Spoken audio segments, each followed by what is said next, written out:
ফের আন্দোলনের হুঁশিয়ারি সংগ্রামী যৌথ মঞ্চের। সুপ্রিম কোর্টের নির্দেশ মতো ডিএ না মেটালে ফের আন্দোলন।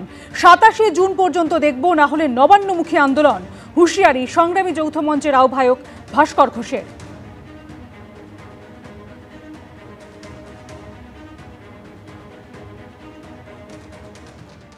আমরা দাবি জানাচ্ছি যে রাজ্য সরকারের সমস্ত ডিপার্টমেন্টে সুনির্দিষ্ট বদলি নীতি চালু হোক।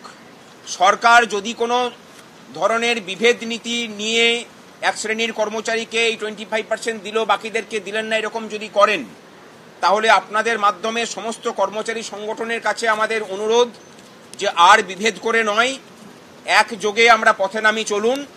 এবং যেহেতু এই সিদ্ধান্ত নবান্ন থেকেই কার্যকরী হচ্ছে, সুতরাং আন্দোলনকে নবান্নমুখী করা ছাড়া আমাদের সামনে কোনো রাস্তা থাকবে না।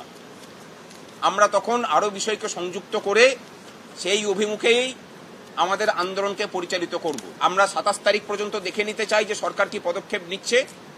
সরকার যদি সুপ্রিম কোর্টের নির্দেশকে অমান্য করে, তার বিরুদ্ধে তখন রাস্তার আন্দোলন এবং কোর্টের আন্দোলনের কোর্টের যে কেস কাছারির যে বিষয়, সমস্ত দিক থেকেই সরকারকে চেপে ধরার কাজ সংগ্রামী যৌথ মঞ্চ সহ সমস্ত মঞ্চই করবে বলে আমরা আশা করছি।